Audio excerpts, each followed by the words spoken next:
We've been faithful and honest to the Hong Kong government, which was the British government, and now you tell us, go to hell and we don't want you. There are no votes whatsoever in doing anything good or bad for minorities in Hong Kong. Indians and minorities confront the realities of British politics and the nationality question in Hong Kong. The pros and cons of the debate. A special report tonight on Focus.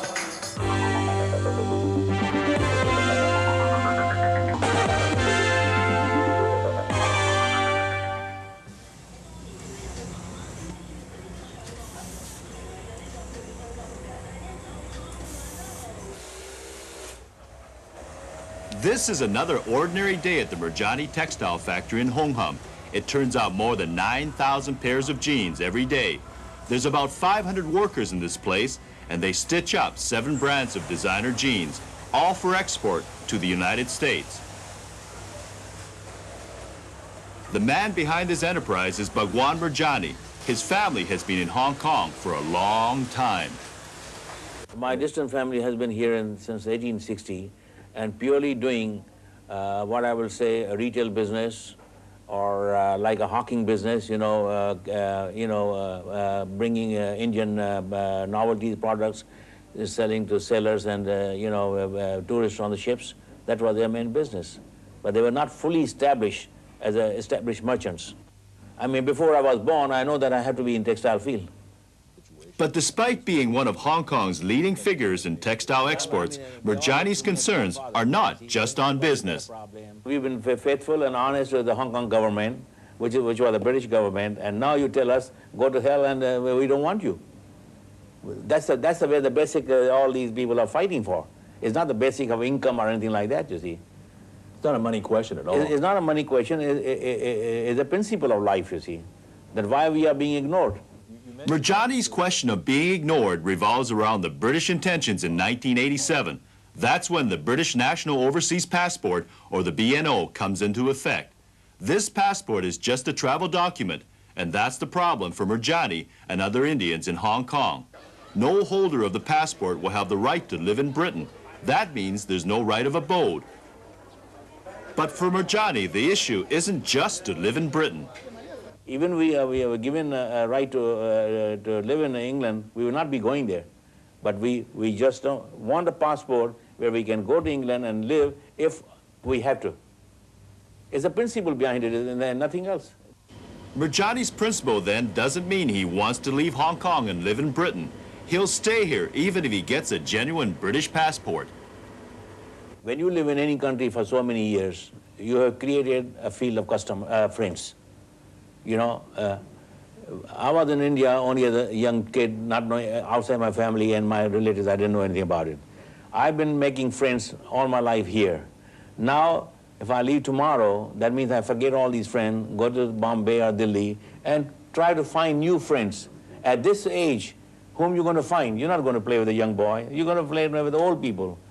I mean, here, I got my club, I got my this, I got my horses, I got everything I know about Hong Kong. That's my field. I can't start a new life at this age. Mirjani's sentiments aren't just his own. His son Dilip also wants to continue living and working in Hong Kong.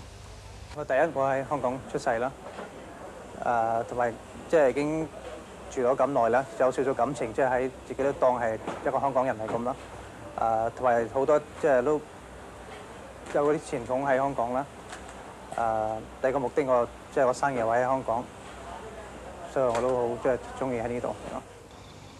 Like Dilip Mirjani, Raj Sito is part of Hong Kong's younger generation in the Indian community. He got a taste of American life when he was at the University of Michigan. He studied business there, but his home and work have always been in Hong Kong. He wants to stay. 我想住喺香港咧，因為我喺香港出世同埋喺香港長大嘅。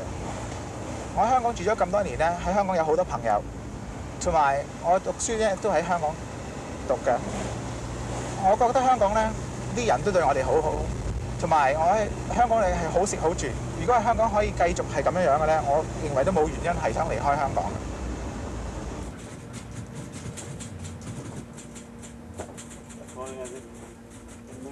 This is Raj Sito's father, Carol Ram. He's leading the struggle to get British passports for Indians after 1997. One argument he has is that Indians play a major role in Hong Kong exports. There are estimates, and which were confirmed at one stage even by Bill Doward, who was then the Director of Commerce and Industry, that the Indian community in Hong Kong is responsible for 10 to 12% of the total exports of Hong Kong. And the figures being today, the $60 billion export is being done from the Hong Kong.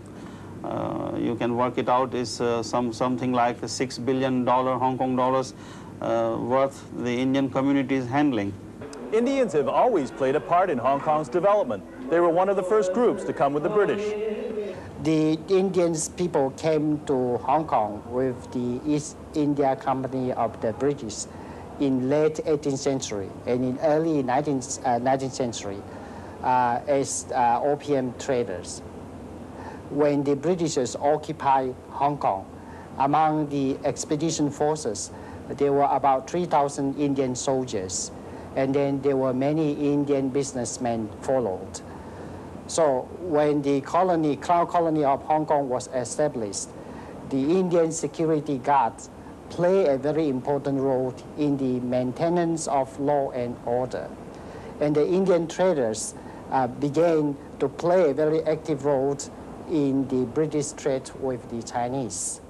But even with the weight of history on the Indian side, Cito knows his critics' arguments. One of the main arguments was that if we give right of abode to the minorities in Hong Kong, then the local Chinese people will also want the same treatment, and those numbering 2.5 to 3 million people. And they say, how can we accommodate all? One critic who's been following Hong Kong's nationality debate is Leonard Reynard. He was a British diplomat in India right after independence. This is what he dealt with. You were dealing with human lives. And so you've got a man who was totally Caucasian by race, totally British by loyalty and attitude. No, your past two generations were born in India, you're not British. Another guy with one British grandparent who was totally, and this, I'm talking of a case I actually sat in the consular side. I was looking at that time working what was called the military services section of the High Commission, dealing with the leftovers, the British military presence for the past 200 years. These are two, Colonel Butcher, totally British. As far as I was concerned, I had to say, sorry, chum, you're not. The next guy who came in actually worked for the High Commission as locally employed. Cultured in every way, he was an Indian. He was British. So an Indian holding a British passport isn't something new. Many Indians are British nationals. Obviously, For Kararam Cito, that's exactly what he wants. When I came here at the age of 20, I looked around and found the place very viable, good business, minimum restrictions, and I settled down. In a due course, I even renounced my Indian nationality, acquired the British nationality, applied for the British passport. This passport I hold is still today. We are known to be British subjects. Today, when the British UK government is handing over Hong Kong to the China, we are not aspiring or asking for anything more than what we already have in our hand.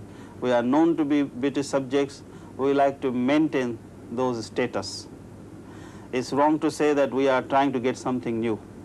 We already have. All we want not to be deprived of the status which we are holding now. These people are of Hong Kong. They were not and never were of Britain. And if they want to get away from that, then this is a job for lawyers, and morality doesn't come into it.